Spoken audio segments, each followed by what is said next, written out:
The Pacers get rocked in Utah. What on earth was that? A bad performance from a banged-up Pacers team, plus Jarace Walker's best game as a pro. And we're learning more about the impact of Aaron Nesmith in his absence. It's all coming today on the Locked On Pacers podcast. You are Locked On Pacers, your daily Indiana Pacers podcast, part of the Locked On Podcast Network, your team every day.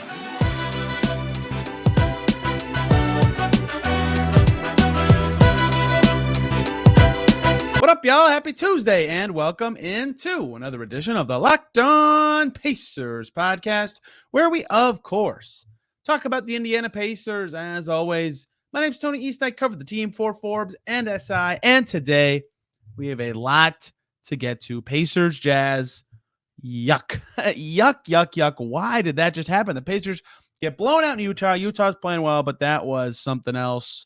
A lot went wrong. Jarace Walker was probably the only thing you could point to and say that didn't go wrong. The Pacers' leading scorer had 14 points. What the hell? We'll break it all down on today's Locked On Pacers plus Jarace Walker's night, and feeling the absence of Aaron Nesmith, who has now missed 2 games in a row, and they got smoked without him again tonight. What's going on there? Let's look at some numbers behind all that. I'm back from Texas. I have caught up mostly. I watched the Hawks game earlier today before the Jazz game. I'll watch the Nuggets game today for you guys listening.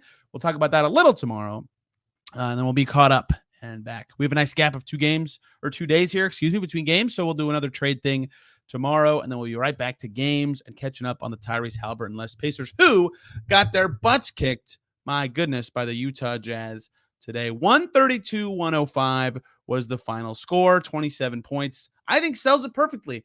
I'm the king of leading these shows off with something like, I don't think the score does a good job of describing the game. This time, I think 27 points is perfect. It was funny because in the first half, the Pacers somehow were keeping it between like 3 and 8, but they were never really, I think they only had the ball and were down 3 once the whole first half, right? So they never felt like they had a chance to tie or swing the momentum. They were just down, and the Jazz had answers. And so while they were down 8, it felt like 20 the whole time. And then the second half, it actually became 20 very quickly. It took, just like 3 or 4 minutes of the second half for the Jazz to completely blow the game open. Their biggest lead was 29. They were dominating. They never trailed in the game. And big picture, looking at the Pacers, if you want to be the guy who points to everything that makes this a scheduled loss, you could do that. And I will do that really quickly. I will tell you that this is the hardest back-to-back in the NBA. The Utah-Denver altitude back-to-back is brutal. It's almost always a scheduled loss for the second one. If it's Utah, then Denver, maybe you can steal the first one. But in the NBA now, with the defending champs followed by the red-hot Jazz, that's as tough as it gets. Pacers were down 3 starters. Bruce Brown, knee injury, the one he had last month that he was playing poorly on and then missed 5 games. Didn't play in a back-to-back. Aaron Nesmith, shin injury. Didn't play on Sunday. Didn't play on Monday. Tyrese Haliburton, as everybody knows, has a hamstring injury. Then during the game, Ben Mathurin, ankle injury. We'll see what any effects that might have long term. And Isaiah Jackson, back injury. So 3 starters and 5 rotation players were out for this game. You count Isaiah Wong. Suddenly the Pacers are down to 11 guys. James Johnson played in the third quarter of this game at center because Jalen Smith had 5 fouls and Miles Turner had 5 fouls. Do I need to continue to explain to you what on earth you could talk about if you wanted to say, throw this game in the trash, never talk about it again? There's a million reasons the Pacers lost that were, this wasn't the Pacers. On the other hand, even without Tyrese Haliburton, they just beat the Hawks, they beat the Wizards, they've beaten the Heat. Even without Bruce Brown, they've won games. Even without Aaron Nesmith, not as many, we'll talk about that. They've won games. Even with poor bench play, they've won games. This was brutal. Losing by 27 is always rough, and they never looked like they had a chance. And I know the Jazz are better than them right now, especially given the state of the Pacers with injuries, but that was something else. The Pacers starters all shot 50% or better from the field. I'm not kidding. They all shot 50% or better from the field, and the Pacers had no chance. So there's 2 reasons why I would start with this. One is the Jazz are not an awesome defensive team. No one thinks of them that way, including me, but they do fit the bill of the types of teams that have given the Pacers fits all year in that they have a lot of size, right? They're a very difficult matchup. They start John Collins at the 5 in their new iteration of actually being pretty good. Larry Markin at the 4, and Simone Fontecchio at the 3. Then off the bench, Walker Kessler, one of the Rookie of the Year faves last year, Kelly Olynyk, and Ochai Agbaji's pretty big, right? So they've got size all over the court. And so the Pacers already down a bunch of guys. They started Nembhard, Hield, Mathurin, Smith, Turner. So they have Smith and Turner in there. That's good. But then someone tiny would have to guard Simone Fontecchio, who's a great shooter. He hit 2 threes in this game. And that's possible, but he's a little more mobile. So where do you want to put Jalen Smith? If you put Jalen Smith on Markin, and that could go fine maybe, but then Fontecchio is going to screen some poor guard to death, and it's going to be tough. So what the Pacers tried to do is put Andrew Nembhard on Larry Markkinen. That lasted about 5 minutes. It didn't work. I actually get it. He's got the best active hands on the Pacers. He's an impactful defender. Just try it. See if you disrupt him. If Fontecchio is shut down, then all of a sudden you've got something, right? It's Collins, Sexton, and done. That's it. That did not work. They switched Nembhard off of Larry Markkinen, and guess what? That also didn't work. No one could stop him. He had 32 points on 15 shots. He was unreal. But even beyond that alignment, right, the Pacers couldn't guard them because as soon as it became not Jalen Smith and Miles Turner on the floor, and it was just one center, and sometimes Jalen Smith was lone center because, again, a back injury for Isaiah Jackson limited him to less than 8 minutes. And Smith and Turner both had 5 fouls. None of the Pacers' 3 centers who play the most reached 20 minutes in this game. So they were scrounging for minutes. Oscar Tshiebwe played 12 minutes in this game. Definitely season high for him. They were so outsized all the time. Someone on the Jazz could get an advantage, and that's why Kelly Olynyk had 6 rebounds and 4 assists and was impactful on Walker. Kessler had 5 blocks, although I think 3 of them were on Tshiebwe, and 5 rebounds and didn't miss a shot. And Collins was doing well on the glass and was plus 13. And Markkinen had 32 and 10, and Fontecchio had 8 points, 4 rebounds, and was 2 of 3 from deep. Their size was killer, right? And that was always and has been something that big teams, the Lakers, the Magic, the Raptors before their trades, those bigger teams are just so tough for the Pacers. And some of that's a roster thing and some of that's a style thing. But especially in this game, when they couldn't have their counters of like, well, our guards are really good, they did not have a chance, right? It was built in with all those other things that they were going to struggle. That is a flaw with the Pacers.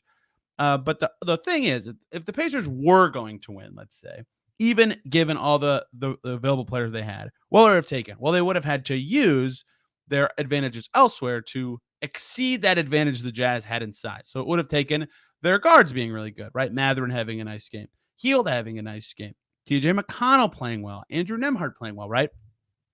And when the Pacers were in it, and when they had that first quarter where it was like, oh, maybe they could do this, right? They're down 3.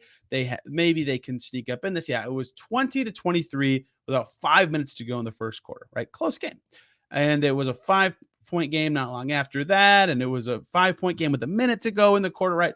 They were in it. They looked like they were in it. Well, what happened in the first quarter that didn't happen in the rest of the game? Guard play was awesome for the Pacers, or at least better, especially on offense. Buddy Hield went bananas in the first quarter. He had 14 points in the game. 12 of them were in the first quarter. He had 3 threes in that stretch. He looked really good. Also in the first quarter, Andrew Nembhard, 3 assists. TJ McConnell, 2 assists, right? Like they were getting good play from their guards. They were getting into the paint. They looked really well connected. And then they ran out of gas. And their guard play advantage slowly dwindled. They did just enough in the second quarter to kind of stick with it. But as soon as that went away, and it was the Jazz size versus nothing pushing the Jazz back, the Pacers fell apart. So from a game flow perspective, I think, they beat the Jazz already this season, but this is a way different Jazz team. They're over 500 now, for Pete's sake. And I predicted the Jazz would be good, for those of you who remembered my preseason prediction. So I'm happy to see them doing well. Either way, if the Pacers get outplayed that badly by Colin Sexton and Chris Dunn and Jordan Clarkson. Sexton had 30. Jordan Clarkson had 17. Chris Dunn was a plus 21. His defense was great. He had 6 assists and 4 points. And Keontae George was going crazy in garbage time and had 19 points. If their guards get outplayed by those guys, you just lose, right? You just lose given the size disadvantage. And so what the Pacers needed to have happen to win didn't even get close to happening. It was not consistent enough from their guard play. They could not keep up with the Jazz size, and all that culminates to a loss. And the Pacers defense was just awful. This goes to every position group. This isn't just a bigs versus bigs or guards versus guards thing. The Jazz, the only reason this game wasn't a 40 or 50-point game is because the Pacers got 18 offensive rebounds, but the Jazz were making whatever they wanted. They shot 44% from deep. They shot way even better than that on twos because they could get whatever they wanted at the rim. They got 35 free throw attempts up to 31 fouls for the Pacers. That is not a misspeak. I mean, their defense was just awful. A lot went wrong for the Pacers in this game. If you look at the Jazz shot chart, it's comical how easy it was for them to get to the rim. If you can score 132 points in the current state of the NBA without having to just drill a bajillion threes, they only took 25. That says a lot about what you can do and what you were doing and what your opponent, the Pacers in this case, was doing, which was very little defensively. We have a lot more to talk about from this game, including the brightest spot, Jarace Walker, despite a 3 for 11 night. A very positive development seeing Jarace Walker play this well in this game, and a few other notes from Pacers Jazz. This show is sponsored by BetterHelp. It's around the New Year's, and we all get obsessed with how to change ourselves instead of just expanding on what we're already doing right. Maybe you finally organized one part of your space and you want to tackle another. Or maybe you are taking your supplements every morning and now you want to eat breakfast with it every day. Therapy can help you find your strengths. You can ditch the extreme resolutions and make changes that really stick. Therapy can be great for learning positive coping skills or learning how to set boundaries. It'll empower you to be the best version of yourself. It isn't just for people who have experienced major trauma. If you've been thinking about starting therapy, give BetterHelp a try. It's entirely online, designed to be convenient, flexible, and suited to your schedule. All you have to do, fill out a brief questionnaire to get matched with a licensed therapist. You can switch at any time for no additional charge. So celebrate the progress you've already made. Visit BetterHelp.com/LockedOnNBA to get 10% off your first month. That's BetterHelp, HELP.com/LockedOnNBA. Have to really quickly also talk about FanDuel. The NFL season, regular season's done. The playoffs are rolling. One really awesome wildcard game and then some kind of duddy ones. But there's no better time to get on the action with FanDuel than right now on America's #1 sportsbook, because if you sign up at FanDuel.com/LockedOn, new customers get $150 in bonus bets. How about that? Guaranteed. All you got to do is place a $5 bet. That's $150, win or lose, in bonus bets if you place a $5 bet on FanDuel. They have an app. It's super easy to use. You can find bets on there in their new Explore tab. You can make a parlay in the Parlay Hub, which is the best way to find popular parlays, or you can do a same game parlay, always very popular as well, and plenty more spreads, over-unders, you name it, they got it. So visit FanDuel.com/LockedOn and make your first bet a layup on FanDuel, an official partner of the NFL. Back here on Locked On Pacers, thanks for making us your first listen today and every single day for your second listen. Check out Locked On Jazz. David Locke hosts the rival show for Pacers opponent tonight. Crushes it, obviously, the namesake of this podcast network. You will get a lot of thoughts and insight on the Utah Jazz from David over at Locked On Jazz. Jazz crushed the Pacers by 27 tonight. Let's talk about the positive-ish, most positive at least, thing that happened in this game for the Pacers, and that is Jarace Walker, who, let me tell you all the stats Jarace Walker set a career high in. I will lead off with the most important one. Minutes played in the game. 26 minutes for Jarace Walker, a team high, passing Benedict Mathurin by playing the entire fourth quarter. He was fantastic in that period. I wanted him to score one more time just so he could have a nice round number of 10 points, but whatever. He also had a career high in points, tied it with 8. He did not shoot efficiently, but he did make 2 of his 5 threes. Jarace Walker tied his career high in points, set his career high in minutes. He tied his rebounding career high with 4. He set his assists career high with 4. His passing was awesome. And that was also a team high in assists. He had 4 steals, which you'll never guess was a career high. That was also a Pacers high for this game. He had 2 blocks, which was, you'll never guess, a career high and a Pacers high for this game. Yes, every box score stat on NBA.com. Rebounds, assists, steals, blocks, points, and I guess minutes. Jarace Walker had a career high in this game. He did a lot of impactful stuff. The list stopped at making shots. 3 for 11, ugly. 2 for 5 on threes. If you want to do some quick math, that means he was 1 for 6 on twos. Those weren't pretty. He'll be the first one to admit it.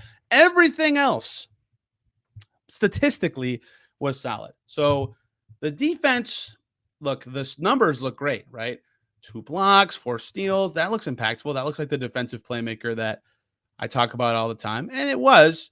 His instincts are still good, right? He jumps at Kelly Olynyk because Kelly Olynyk's slow. He knows how to recover, but he's still way too jumpy and handsy in a way that isn't necessarily always meaningful. But you can see him getting better at that stuff. and you saw him make a lot of other impactful plays. The passing is definitely his best NBA skill, at least to me. I said that a month ago. I tweeted it a month ago. I actually probably said it 2 months ago after his G League debut. You can see how much he's working on his shot, 2 for 5 from deep in this game, and all the other stuff that he does well. If he can put together the efficiency on offense without being so jumpy on defense, which is way easier said than done. Hey, kick all of your habits from your whole life. And oh, by the way, make shots in the NBA. That's not like a thing you can just snap your fingers and tell a rookie to do. But you can tell where he's growing and how much better he's already getting. That was definitely Jarace Walker's best NBA game. I don't really think it's hard to find a counter. I mean, the other game he played well in, and the last time we talked about him significantly was that 24-minute outing he had almost exactly a month ago. If you're listening, it was a month ago. It was less than a month by 1 day to the Jazz game on December 16th when he played 24 minutes against Minnesota and did a lot of good stuff. And he was 2 for 3 that night. And in fact, he's been over. If you take out opening night, still, Jarace Walker was until tonight over 50% from the field. That is now no longer the case. And almost 40% from deep, right? He was doing efficient stuff. He was making plays. Entering this game, he was at 44% from the field and 36% from deep. So his three-point percentage is still going to look good. His field goal percentage is not anymore. After going 3 for 11 in this game, he'll be 18 for 45 on the season. Either way, you get the gist of this, what's going on. This is the stuff that you can, if you watch the Mad Ants a lot, you can know this. This is what he's been clearly building towards a lot of the season. His G League stats look great. He looks really comfortable in those games. The thing is, Caitlin and I talked about this on her podcast, Caitlin Cooper. He actually might have been less one. I don't remember. He doesn't really play a role that he'll be playing at his like peak with the Pacers, if that makes any sense, right? In the G League, he's handling the ball. He's initiating the pick and rolls himself. And he did that a few times actually tonight against Utah, but he's not doing a lot of roll man stuff. He's not doing a lot of passing from the roll man stuff. He's just developing a lot of his skills at once and really just playing, right? Playing in games. In the G League, he is currently shooting 50% from 3 on 42 attempts. This is in the regular season. This doesn't count the Showcase Cup. In the Showcase Cup, he shot 47% from deep. So again, improving there. Over 50% from the field in the regular season, just under that in the Showcase Cup part of it. And in the Showcase Cup, he was at 23 points, 5 rebounds, 3 assists per game. In the regular season, 24.4, 4.6, 3.8, respectively, with over a block and a steal per game in the regular, again, season part of this. So clearly you can see the impact there. And all you want to see for the Pacers is, does this guy look like he belongs in the NBA? Is he the best player on the court? The answer every time is yes, right? Yes, Jarace Walker looks like the best player on the floor. That's wonderful news for the Pacers that as a Mad Ant, he looks great. He had yet to have a game where he looked really good, even against NBA players, I think. I think that Timberwolves game was the closest thing we've seen. He looked pretty solid that night. He looked good in this game. The Jazz beat writer for The Athletic, Tony Jones, even tweeted during the game with compliments for Walker. So the brightest spot to me in this game, Jarace Walker. That was exactly what he needed to show to perhaps get on the floor, because this could have been a totally different thing. Here's what happened in the second quarter that I was wrong to say, I think. So Jordan Nwora was in the game, and Jarace had not played yet, and I tweeted, I would not be doing this. I would play Jarace over Jordan Nwora. Now, I wasn't thinking perfectly, because next to Jordan Nwora on the court were 2 bigs, Jalen Smith and Miles Turner. So Nwora was at the 3. I don't know if you can have Jarace and those 2 bigs. I don't know if you can have Jarace at the 3 at all right now. But either way, Nwora at the 3 is way better than Jarace at the 3. And then Jarace Walker came in like a minute later anyway. So the reason Nwora was in first is because it was a small forward spot. But either way, that was a mistake by me. And Nwora was fine enough, I guess, in this game. He wasn't making his 3s, but he did make his 2s. But that was what I was going to talk about with Jarace, is if you're going to play Jordan Nwora over him, doesn't make sense to me. But then they played him, and he played well. And so that was, I think, the biggest positive from this game. They also were able to get Ben Shepherd some minutes because of all the injuries. He had an off night. He could not get the ball to go into the basket. But not a ton of positives from this game, right? TJ McConnell has been positive for them of late. Didn't have the greatest game. Obi Toppin finally started to miss some shots. The starters all kind of shot it well, but none of them felt really impactful. I would say Miles Turner's second quarter was a big positive. That kept them in the game. Mathurin was playing pretty well until he got hurt. We'll see what that ankle injury actually means. But he healed, was awesome in the first quarter, and then that completely faded away. So there's like a lot of individual little moments of like, yeah, that guy was pretty good for that stretch or this guy for that stretch. But nobody for the whole length of the game consistently made plays that were impressive, except for Jarace Walker, who did it in the second, third, and fourth quarters, I would say. Some other guys like Kendall Brown had a career high with 8 points. He could have had 10 if he made all his free throws. Oscar Tshiebwe had 4 offensive rebounds, although I think 3 of them got blocked in his face right away. But either way, Jarace Walker was the standout. Not a ton of positives from this game. That is 2 losses in a row for the Pacers, granted, against the hottest team in the NBA and the defending champs, and in the altitude back-to-back, and without Tyrese Halliburton, but it's still 2 losses in a row. And after their stretch of 9 wins in 10 games and their beautiful form since Christmas, they will hope to recapture that in their next 2 games. They're in Sacramento Thursday, so 2 days off for them. I think that's only one of 2 times between Christmas and the All-Star break that happens. So it's very significant that they have this now, especially because they're banged up. And they have a back-to-back right after Kings on Thursday, Blazers on Friday. We'll cover those games here on the Locked On Pacers podcast. We also have to cover the second absence I think the Pacers are really feeling right now, Aaron Nesmith, who's missed 2 straight games with bilateral shin soreness. And I think you really felt it in this game. Also, of course, they felt it in the Nuggets game. We'll talk more about that one tomorrow. But we want to talk about Aaron Nesmith and his absence a little bit here to close out today's show. Before we do that, though, we're going to talk about the lovely people over at Jase Medical. We come to sports to escape from some of the crazy realities of real life, but we've got to talk for a minute about preparing for real life. According to the FDA, pharmacies are running out of antibiotics like amoxicillin, and it's right in the middle of the worst flu season in over a decade. That is scary. I can't imagine a more helpless feeling than if a significant other or a loved one or a neighbor was dealing with a supply chain issue that kept them from getting life-saving medication that they needed. Well, thankfully, here will be okay because of Jase Medical. They make the Jase case, a pack of 5 different antibiotics that can treat a long list of bacterial illnesses, including UTIs, respiratory infections, sinusitis, skin infections, among others. This stuff can happen to any of us. So visit Jase Medical, JASEmedical.com. Complete your physician encounter. It'll be reviewed by a board-certified physician, and medications will be dispensed by a licensed pharmacy at a fraction of the regular cost. It's never been more important to prepare than today. Go to JASE Medical. That's JaseMedical.com. Use the offer code LOCKEDON to get $20 off your order. That's JaseMedical.com, code LOCKEDON for $20 off. Back here on Locked On Pacers. Thanks for making us your first listen today and every single day. For your second listen, check out Locked On Pistons. They won. The Pistons won for the 4th time this season. Kuka Hill can actually have fun talking about the 4-time winners, Detroit Pistons. That's wild to say on January 15th, the wee hours. I guess it's January 16th for all of us. That's crazy. I mean, and they only beat the Wizards. It shouldn't be that impressive. Alec Brooks went crazy. Kuka Hill with more if you're interested in the Pistons and their 4 and whatever higher number than 4 season. Here at Locked On Pacers, we're going to close talking about Aaron Nesmith, who didn't even play. Why am I talking about Aaron Nesmith? Well, he's missed 2 games in a row. The Pacers lost both of them by double digits. They did not lose to the Nuggets by double digits. They almost lost to the Nuggets by double digits. They were down double digits late and then closed it to not lose by double digits. They were down by 10 with under minutes to go. I feel fine saying that. Either way, they've missed Aaron Nesmith for those 2 games, and they've lost both. And the other times they missed Aaron Nesmith this season, prior to these 2 games, they beat the Pistons. That's funny. I didn't even mean to do that segue. By 23. And they lost to the Raptors, a game they probably felt like they should have won. Last year, he missed more time. Last year, they went 30-43 when Nesmith played. You can do the math going backwards there. Barely a winning record when he didn't. He is important to them, and he's much better this year. Obviously, he's an improved player on both ends of the floor, but they're 1-3 without him now this year. This is a guy shooting 47%, a wing who can defend, a better driver, a better passer, everything. Aaron Nesmith's doing everything better, right? It's not a secret. He's been very important to the Pacers this season. There was this talk when the Pacers were on their losing streak, right, amongst a lot of people who have a voice on Twitter and either cover the team or are a fan of the team about, is he been the 3rd or 4th best player on the team? I don't really want to get into that, but the fact that that's even a discussion shows the value he has, and that really popped up in these 2 games without him, right?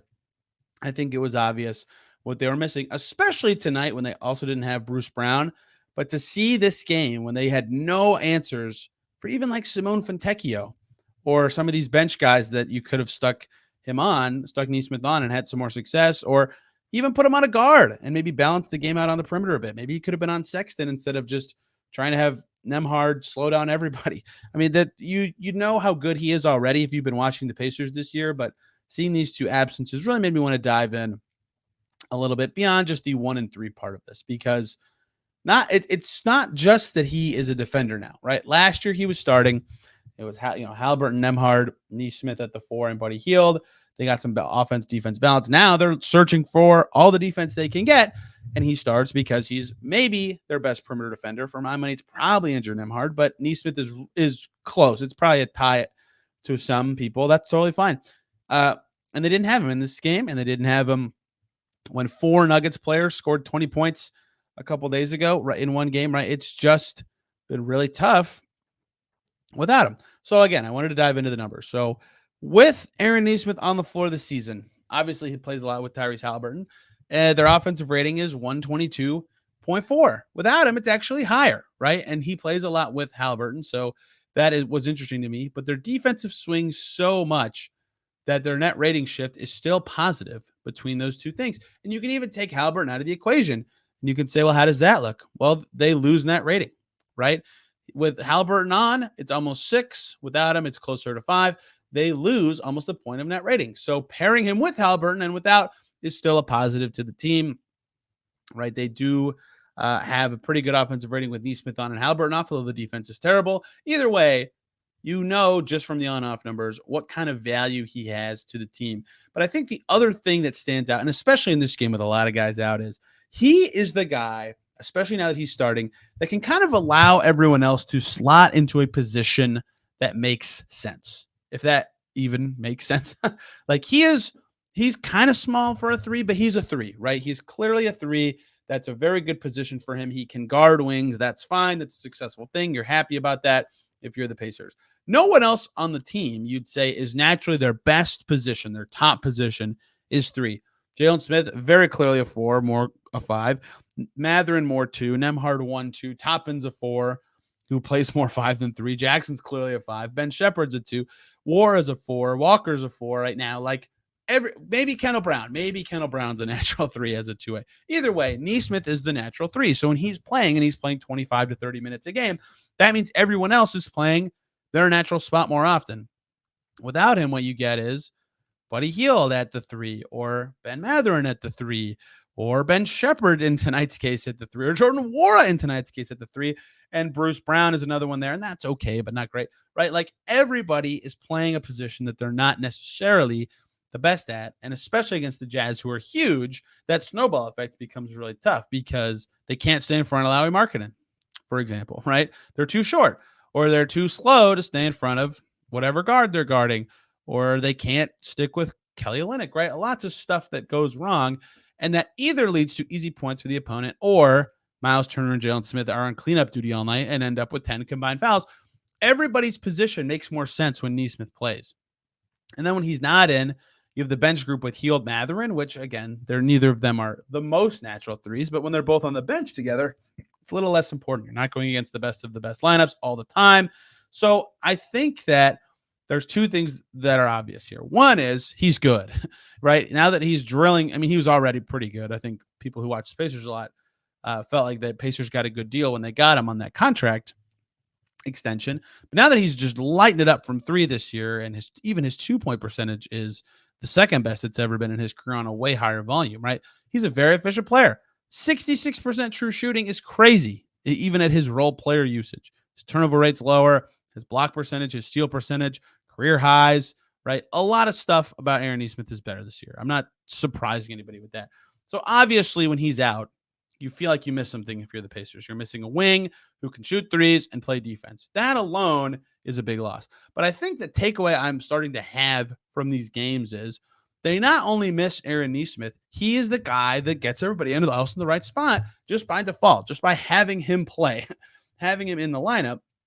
And so that snowball effect hurts everyone. It hurts guys even in their natural spot because they have to cover guys who are getting beat or making mistakes because they're not necessarily in their natural spot, or they're having a more difficult matchup because of it.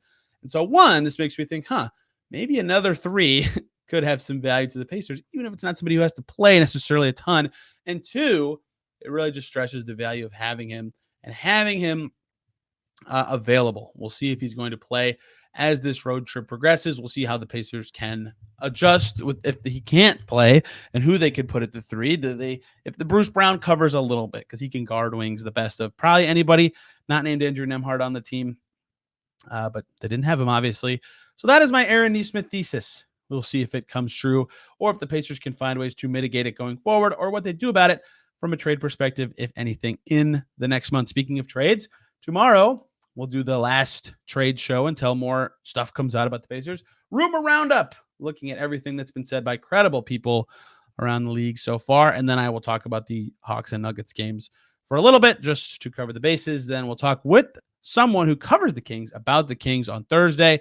So many crossovers between Hield and Duarte and Sabonis and Halliburton for Pacers Kings. We'll cover that game, of course, on Locked On Pacers for Friday's show, and talk a little bit about the Blazers. So lots of fun stuff coming here on the Locked On Pacers podcast. Thank you all a ton for listening today. Good to be back in Indiana. Hope you have a fantastic rest of your day, and we will see you tomorrow.